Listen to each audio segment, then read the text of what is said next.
কালীগঞ্জ উপজেলা স্বাস্থ্য কমপ্লেক্সে দুদকের অভিযান, টিএসও এর বিরুদ্ধে বিভিন্ন অনিয়মের অভিযোগ। মোহাম্মদ মুক্তাদির হোসেনের পাঠানো তথ্য ও ভিডিওচিত্রে বিস্তারিত। গাজীপুরের কালীগঞ্জ উপজেলা স্বাস্থ্য কমপ্লেক্সে দুর্নীতির অভিযোগে অভিযান পরিচালনা করেছেন দুর্নীতি দমন কমিশন দুদক। সোমবার 25শে আগস্ট বেলা 11টার সময় কালীগঞ্জ উপজেলা স্বাস্থ্য কমপ্লেক্সে এই অভিযান পরিচালনা করা হয়। দুর্নীতি দমন কমিশনের গাজীপুরের সহকারী পরিচালক এনামুল হক এর নেতৃত্বে 4 সদস্যের একটি টিম এই অভিযান চালায়। অভিযানে হাসপাতালের কর্মকর্তা কর্মচারী নিয়মিত অফিস না করার প্রমাণ পাওয়া গেছে। নার্স ডাক্তারের বাথরুম পরিষ্কার পাওয়া গেলেও রোগীদের বাথরুম অপরিষ্কার পাওয়া গেছে। অ্যান্টিবায়োটিক ওষুধের তালিকা রেজিস্টারে নাই।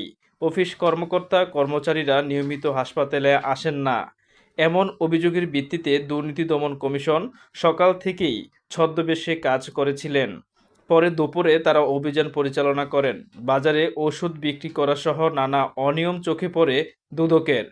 অভিযান শেষে সহকারী পরিচালক এনামুল হক বলেন, মূলত বেশ কয়েকটি অভিযোগের বিষয়ে আমরা অভিযান পরিচালনা করে যাচাই করে দেখলাম রোগীরা ঠিকমতো ওষুধ পাচ্ছে না। জরুরি বিভাগে কোনো রোগী সেলাই বা ব্যান্ডেজ করলে তাদের কাছ থেকে জোর করে 50 থেকে 100 টাকা পর্যন্ত রাখা হয়। একজনের যে পরিমাণ খাবার পাওয়ার কথা তার অর্ধেকও পাচ্ছে না। 8 থেকে 10 মাস যাবৎ রোগীদের শুধুমাত্র ব্রয়লার মুরগি খাওয়ানো হচ্ছে।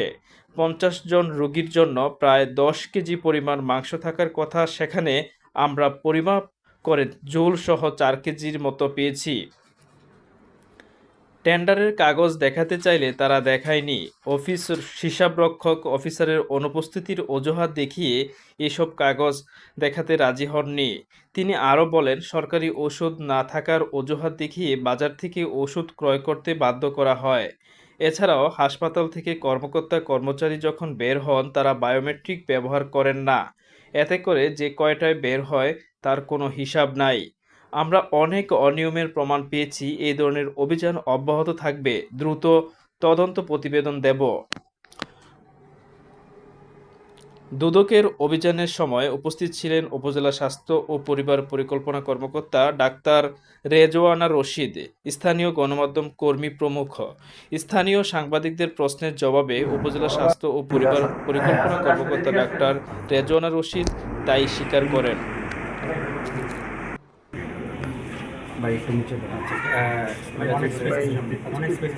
কালীগঞ্জ উপজেলা স্বাস্থ্য কমপ্লেক্সের বিরুদ্ধে আজকে বিভিন্ন সুনির্দিষ্ট অভিযোগের ভিত্তিতে দুদক সজাগা গাজীপুর থেকে আমরা একটা টিম এই অভিযোগের প্রেক্ষিতে অভিযান পরিচালনা করি। অনেকগুলো অভিযোগের মধ্যে উল্লেখযোগ্য অভিযোগগুলো হয়েছে, আবার এই আয়গুলো সরকারের কাছে জমা দেওয়া, এই বিষয়গুলো আমরা পূর্ণাঙ্গ দেখতে পাই না। কারণ থ্যাংক ইউ, ধন্যবাদ।